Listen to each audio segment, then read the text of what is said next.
विभागाची एक महत्त्वाची बैठक पार पडली, नेमकं काय या बैठकीमध्ये? राज्याच्या आपत्ती व्यवस्थापनाची बैठक आज होती, अतिशय महत्त्वाची बैठक। त्यामध्ये army, navy, air force, coast guard, NDRF, SDRF, दोन्ही आमचे उपमुख्यमंत्री, संबंधित मंत्री, सर्व विभागाचे अधिकारी, विभागीय आयुक्त, जिल्हाधिकारी सगळे होते।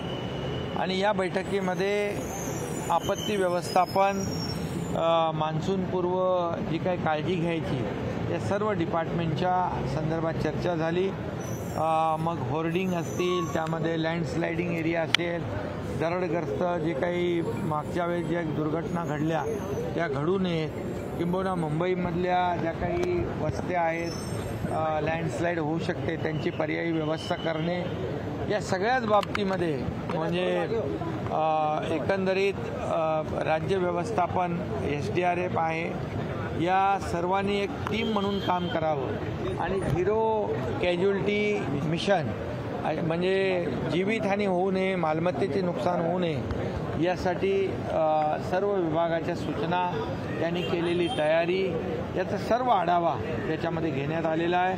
जे पावसाळ्यामध्ये ज्या गावांचा संपर्क तुटतो त्या गावामध्ये औषध, त्याच्यामध्ये त्यांना जो काही पुरेसा अन्नधान्याचा साठा, या सगळ्यावर चर्चा झाली। त्याचबरोबर कर्नाटक, तेलंगणा, मध्य प्रदेश म्हणजे तिकडून देखील जे पाणी येतं त्या संदर्भात देखील कोऑर्डिनेशन आणि कम्युनिकेशन ठेवण्यासंदर्भात चर्चा झाली। IMDचे अधिकारी होते, एखादा अलर्ट आला तर तो सगळ्यांना त्याच्यामध्ये सूचना अगोदर मिळणं आणि त्यांच्यामध्ये जनजागृती करणं या संदर्भात देखील, जेणेकरून लोकांना या येणाऱ्या संकटाची माहिती देणं या संदर्भात सगळी एकंदरीत चर्चा होऊन या पावसाळ्यामध्ये, यावेळेस पाऊस भरपूर आहे, सुदैवाने चांगला पाऊस आहे आणि या पावसाची जी काही तयारी आहे, मग रस्त्यावरचे खड्डे असतील, जे काही दरडग्रस्त भाग आहे त्यांना सुरक्षित स्थळी हलवणं असेल, धोकादायक इमारतीमधले लोक सुरक्षित स्थळी हलवणं असेल, या सगळ्यावर चर्चा झाली।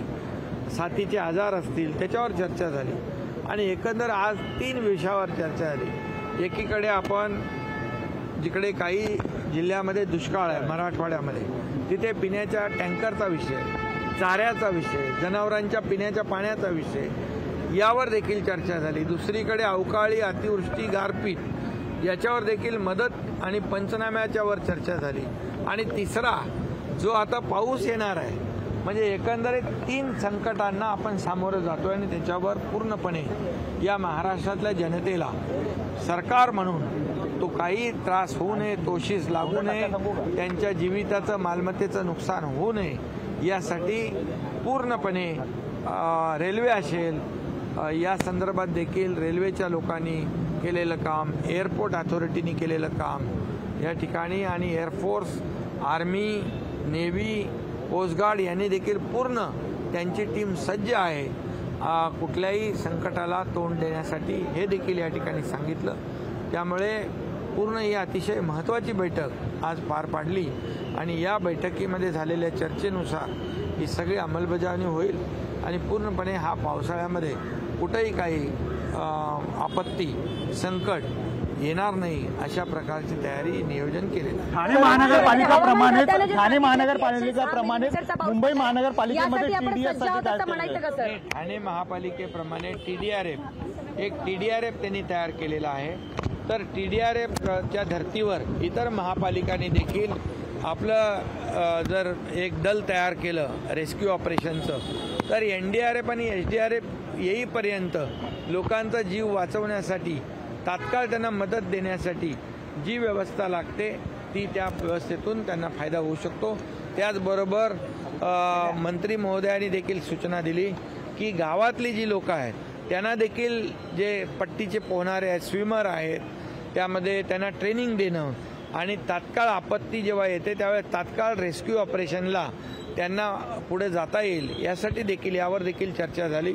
SDRFच्या टीम आपल्या वाढवणं त्यावर देखील चर्चा झाली. एकंदरीत चर्चा चांगली झाली, नियोजन चांगलं होईल. सर, कोस्टल रोडची पाहणी तुम्ही आता करताय. कोस्टल रोडची पाहणी केली जाते त्या माध्यमातून. कोस्टलच्या बाबतीमध्ये मी काल माहिती घेतली, महापालिका आयुक्तांशी बोललो.